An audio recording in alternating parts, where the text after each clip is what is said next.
a lot of people, if you remember back to the plan for the new American century, the plan was to turn Australia into mining and tourism and military, obviously. So, yeah. So there's another. So Jane, over to you.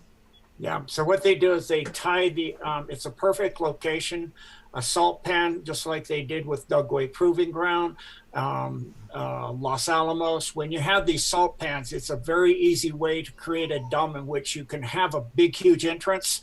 They open the doors, the sand cascades down, they can drive in, fly in, whatever they need to do, go into the dome, and then you have another salt pan up northeast of this one. So you have easy entrance exit. Then when they're done, they close the door and they have big, huge fans that take all of the sand and blow it right back up on top. So it looks just like you see it now, undisturbed, just a salt pan, nothing here to see. And so this is a massive dome between these two big salt pans. Now you were saying, Gene, weren't you saying that this underneath Australia is just like a huge amount of domes, even compared to the United States, as far as? Yeah, it's like what they found when they went into Melbourne.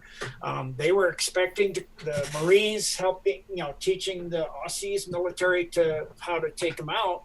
Figured that it would be done in a week. And what they found down there was level after level of things connected that they thought they had New Zealand done, and it connected to New Zealand. They found more stuff under Christchurch in New Zealand because of the dome going from Melbourne, and there's so many levels. I mean, they call it the arachnid because it's like a spider web. It just webs out these constant arcing tunnels interconnected with radial lines of maglevs. And so you've got all of these huge radial tunnels with maglev trains going out in a huge arc that eventually gets all the way out to where it goes all the way around in the continental shelf of Australia. So the entire thing had a maglev going all the way around it. To take that out first. They knew about that, but when they got into the Melbourne, they're still going, and it's been quite a long time now. It's way past a week. Just scroll down, Rick. Wow. Here we are, Melbourne. There you go, Gene. Talk about it. People will know where it is. So that's Melbourne, and the number of young ones. I won't use things so this doesn't get taken off YouTube immediately.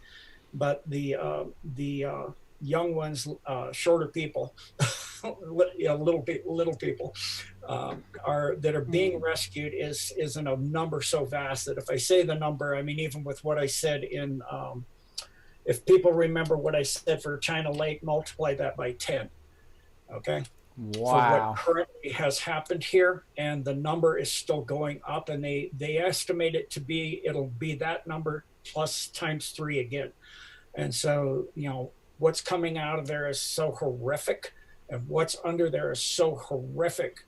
Because, for example, remember I said they brought in the immigrants to work on the tunnels. Well, they brought in for that hydro project, and then they dig secret tunnels, and if nobody's going to miss them and their family, they just disappear at the end of the project. And so they're taken into these domes. Same thing goes with the original peoples. They wiped out the majority of them, but they took their children first. And so they've had them down there for hundreds, their progenies, on and on and on, generation after generation, since the British came to Australia and started building this that far back. Wow. So, they didn't have the tech we do today, but they still had the labor force. They had the funds of the gold and the diamonds and things that very few people realize that Australia has. And they've been looting that and taking that for a very long time, as well as all the sacred things of the original peoples as well, and taking that back to their Vatican Dome and underneath the Tower of London and underneath Westminster Abbey and underneath the palace. And so they've had over 200 years of generations to continue this, even if it's manual labor. You can imagine what you can do with that kind of labor force, down there all that time, under your absolute power and control. Wow. So just